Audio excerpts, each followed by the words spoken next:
सबको लगता है। छलावा।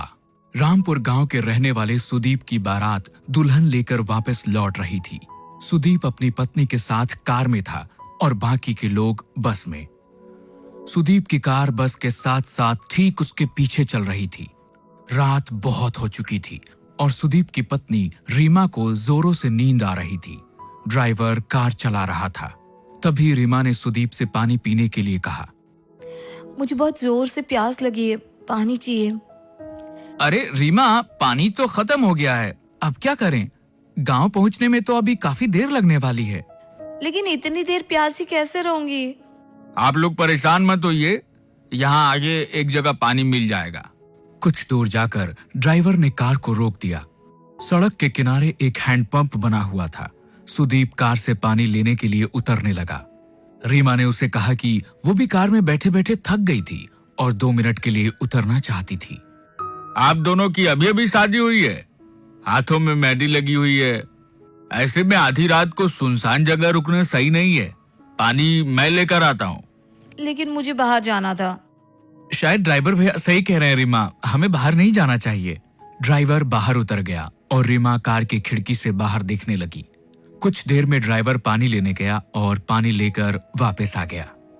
उसने पानी की बोतल रीमा को दे दी। रीमा ने जल्दी से पानी पी लिया। लेकिन इस बीच में बारात की बस जो अब तक आगे आगे चल रही थी वो दूर निकल गई और रीमा, सुदीप और ड्राइवर उस सुनसान रास्ते पर अकेले रह गए। ये देख सुदीप ने ड्राइवर से कहा कि वो कार को थोड़ा तेज चलाए ताकि बस के पास पहुंचा जा सके। ड्राइवर ने सुदीप की बात को मानते हुए कार को तेज चलाना शुरू कर दिया। लेकिन काफी देर के बाद भी कार बस तक नहीं पहुंच पाई। भैया 1 घंटा हो गया लेकिन अभी तक कहीं बस नजर नहीं आ रही है। इतनी दूर तो नहीं निकली थी, आखिर हो क्या रहा है? तभी रीमा की नजर सड़क के किनारे एक हैंडपंप पे पड़ी। उसने देखा कि ये वही हैंडपंप था जो कुछ देर पहले रास्ते में आया था और जहां से उन लोगों ने पानी लिया था, क्योंकि उस हैंडपंप का भी हैंडल टूटा हुआ था।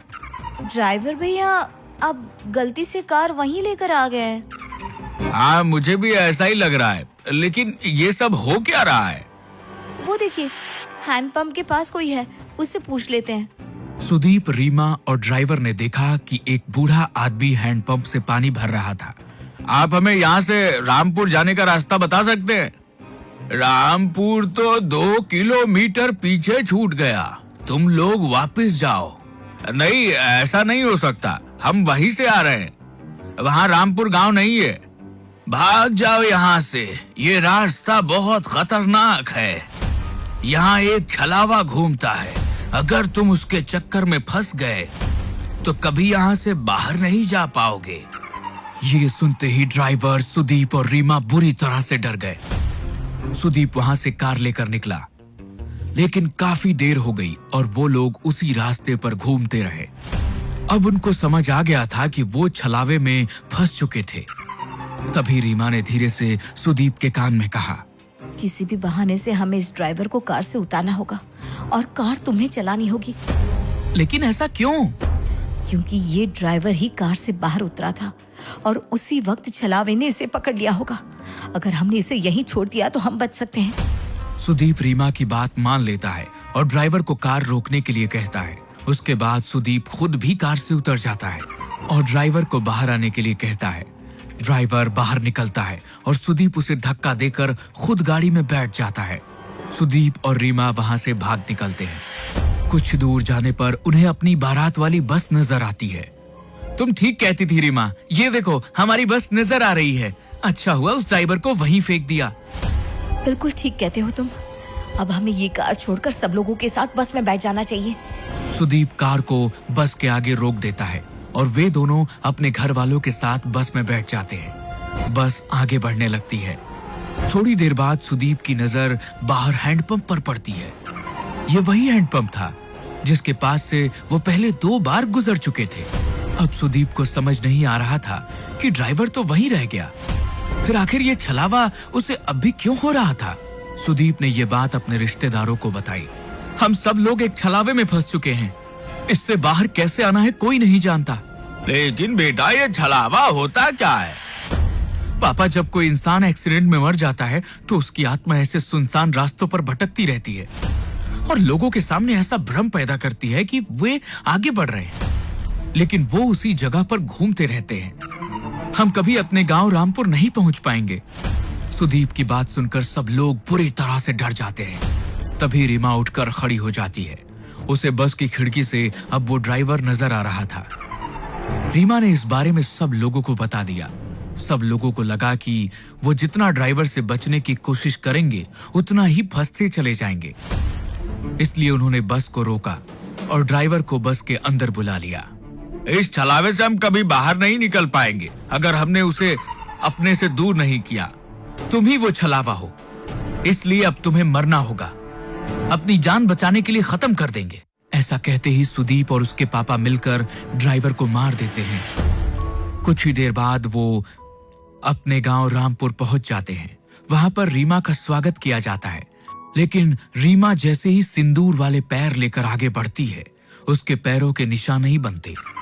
ये देखकर सब हैरान रह जाते हैं। बहू के पैरों के निशान क्यों नहीं बन रहे? इसका मतलब हमारी बहू के ऊपर कोई बुरी आत्मा का साया है। अब क्या करें? ये हमारी बहू नहीं बल्कि वो बुरी आत्मा है जिसकी वजह से हम फंस चुके हैं। नहीं, ऐसा नहीं है। मैं रीमा हूँ। मेरे साथ कुछ मत कीजिए प्लीज। अगर हमने तुझे छोड़ दिया तो हम सब मारे जाएंगे। नहीं, ऐसा मत कीजिए। मैं छलावा नहीं हूँ, मेरा भरोसा करो। ये आपका बेटा छलावा है। ये आपको जैसा दिखा रहा है ना, सब कुछ वैसा ही नजर आ रहा है। लेकिन कोई भी रीमा की बात पर यकीन नहीं करता। वो लोग उसे मारते नहीं हैं, लेकिन एक कमरे में कैद कर देते हैं। सुदीप के चाचा का बेटा राहुल ये सब कुछ चुपचाप देख रहा था। उसे लगा कि रीमा के ऊपर घर के सब लोग अत्याचार कर रहे हैं। इसलिए वो रात के वक्त उस कमरे में पहुंचा जहां रीमा को कैद किया गया था। तुम चिंता मत करो रीमा, मैं तुम्हें यहाँ से बाहर ले जाऊंगा। हाँ, प्लीज मेरी मदद करो। राहुल रीमा का हाथ पकड़कर उसे वहां से बाहर ले जाने के लिए निकलता है। तभी वहां पर परिवार के बाकी लोग आ जाते हैं।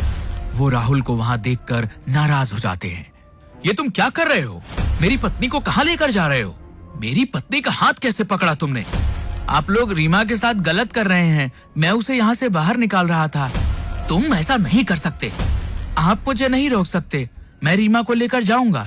राहुल के इतना कहते ही सुदीप उसे धक्का देता है और राहुल दीवार से टकराकर वहीं गिर जाता है। उसके सिर से खून बहने लगता है। लेकिन तभी राहुल जैसा दिखने वाला एक और शख्स वहां आकर खड़ा हो जाता है। घर के लोग समझ ही नहीं पा रहे थे कि ये सब हो क्या रहा था। राहुल, तुम तो बेहोश हो गए थे। ये सब क्या हो रहा है? ये सब इस रीमा की वजह से हो रहा है। हमें इसका कुछ करना होगा।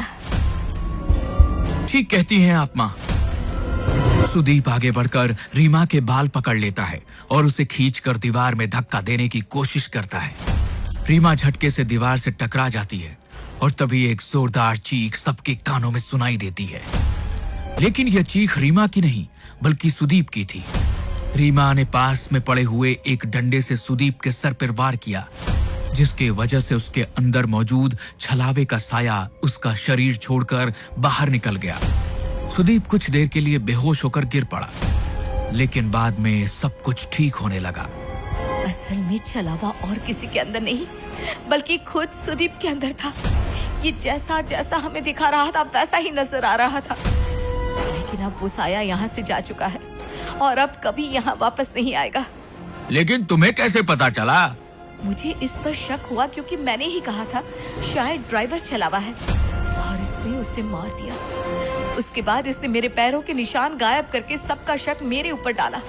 लेकिन जब आप लोगों ने मुझे मारा नहीं बल्कि मुझे कमरे में बंद कर दिया। जब राहुल मुझे बचाना आया तो उसने मेरा हाथ पकड़ा ही नहीं था। छलावे की वजह से सबको ऐसा नजर आ रहा था। सुदीप ने उसे मारने की कोशिश की। तब मुझे समझ में आ गया कि असली छलावा सुदीप के अंदर मौजूद था।